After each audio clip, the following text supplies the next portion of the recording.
है। तो उनसे हाथ जोड़ कर कहिएगा कि भगवान ब्राह्मण देव, आप हमारे वेद मंत्र का उच्चारण कर करके जो है पूजा कराइए। गाना बजाना तो जो है ऐसे किसी को बुला लेंगे तो वो गा देगा, उसमें वो जरूरत नहीं है। यहाँ आपसे आग्रह है कि आप पूजा कराइए वेद मंत्रों के द्वारा। और अगर आपको गाने की इतनी इच्छा है तो पूजन संपन्न हो जाएगा तो आप उसके बाद जो है भजन करिएगा, हम लोग बैठ करके बड़ी आनंद से उसका आनंद लिया जाएगा और हम लोग भी गाएंगे आपके साथ में। लेकिन अभी ऐसा करिए कि मन जो है पूजन में लगे और वेद मंत्र का उच्चारण हमारे घर में हो, ऐसा आग्रह जरूर करिएगा। गाने वाले ब्राह्मणों को जो है प्रणाम कर लीजिएगा, मना कर दीजिएगा। आपके पास जो भी एक ही मंत्र आता हो, 2 ही मंत्र, 10 ही मंत्र आता हो, मंत्र का उच्चारण करिए। हमको जो है आडंबर नहीं चाहिए, यथार्थ में जीना प्रारंभ करिए, वास्तविकता को पकड़िए। भगवान कहते हैं कि वेदज्ञों में भी जो है वेद का तात्पर्य जानने वाले श्रेष्ठ हैं, तात्पर्य जानने वालों से संशय निवारण करने वाले, जो शंका का समाधान जो है करते हैं, वो श्रेष्ठ हैं।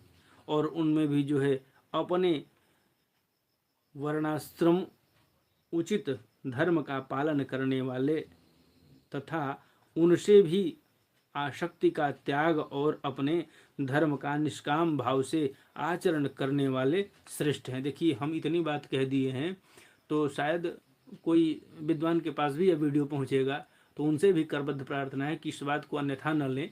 मैं अपने समाज के किसी व्यक्ति की बुराई नहीं कर रहा हूं। मेरा कहने का भाव केवल और केवल इतना था कि यजमान भी संतुष्ट रहे, ब्राह्मण भी जो है वेद मंत्र का अध्ययन करना प्रारंभ कर दे। क्योंकि मैं देख रहा हूं अब जो रह करके पढ़ करके सीखा है, विद्यालयों में गुरुकुल में रह करके जो पढ़ाई किया है, ऐसे लोगों की पूछ धीरे धीरे खत्म होती जा रही है और वह चीज़ अब धीरे धीरे विलुप्तावस्था की ओर जाएगी। और ऐसे जो है 4 दिन के आए हुए लोग घर में बैठ करके केवल सीख लिए और उसी के हिसाब से जो है अपना बोलना प्रारंभ कर दे रहे हैं, तो वह जो है दूषित होता है। बिना गुरु के मुख से पढ़े हुए मंत्र का उच्चारण करने में ब्रह्म हत्या का दोष लगता है। बिना गुरु के मुख से पढ़े हुए किसी भी वेद मंत्र का उच्चारण आप कर रहे हैं तो निश्चित रूप से उसमें ब्रह्म हत्या लगती है। इसलिए गुरु के मुख से एक बार पाठ हो जाने के बाद ही जो है आप कहीं उसको बोलने के अधिकारी होते हैं। यह वेद का नियम है और इस नियम के जो है अंतर्गत शायद ही कोई ब्राह्मण आता हो। सारे लोग जो है केवल किताब देख करके बोलना पढ़ना शुरू कर देते, यह गलत है। उनकी अपेक्षाकृत जो लोग अपने संपूर्ण कर्म और फल तथा अपने शरीर को भी मुझे ही अर्पण करके भेदभाव छोड़ करके मेरी उपासना करते हैं, वे लोग श्रेष्ठ हैं। इस प्रकार मुझे ही चित्त और कर्म समर्पण करने वाले अकर्ता और समदर्शी पुरुष से बढ़कर मुझे कोई अन्य प्राणी जो है नहीं दिखता, मुझे कोई अन्य प्राणी नहीं दिखता। अतः यह मानकर कि जीव रूप अपने अंश से जो है साक्षात भगवान का ही सब में अनुगत है, इस समस्त प्राणियों को बड़े सादर के साथ मन से प्रणाम करना चाहिए। माता जी को अपने सिखा रहे हैं, भगवान कह रहे हैं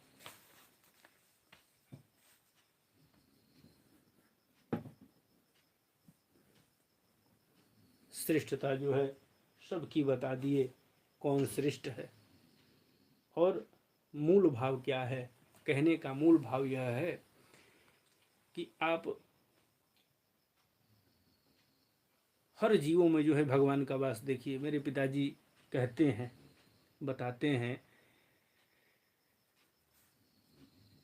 विचार करिएगा इसको।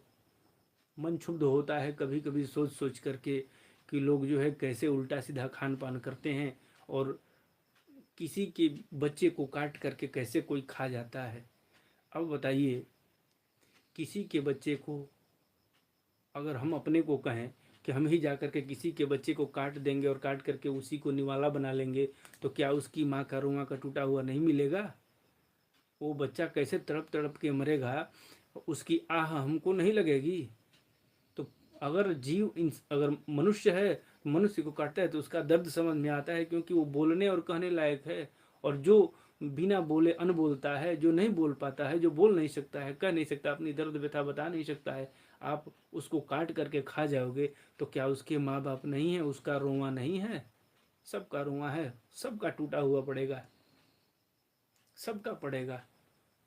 चंद जिह्वा के स्वाद के लिए भक्षण करना जो है, भक्ष करना ठीक नहीं है। शुद्ध रूप से ठेठ में देहात में एक कहावत चलती है कि बेटा जैसन खइब अन्न वैसन हुई तुहार मन। तो अन्न खाओगे दूषित तो विचार कहाँ से बढ़िया होगा। भगवान तो कृपालु हैं, वो तो कृपा करेंगे ही करेंगे। गणिका और अजामिल को उतार दिया तो हमारा और आपका क्या विषाद। लेकिन इसका यह मतलब नहीं कि भगवान का नाम हम लेते रहेंगे तो पाप करता रहेगा। इसका मतलब क्या हम पाप करते रहेंगे, भगवान का नाम लेते रहेंगे? यह मानकर कि चलो पापी हैं, पाप करेंगे तो भगवान का नाम लेंगे तो कट जाएगा ना, ये कोई मतलब हुआ? ऐसा कोई मतलब नहीं हुआ इसका। फिर भजन करना बेकार आपका। आप उल्टा सीधा खा पी करके अपने परिवार के, अपने कुल की परंपराओं को और मर्यादाओं को कहाँ लेकर के जा रहे हैं, इसका भान नहीं है आप सबको। विचार जरूरी है। भगवान किस प्रकार से कृपालु हैं, भगवान किस प्रकार से कृपा करते हैं, आइए मिलकर के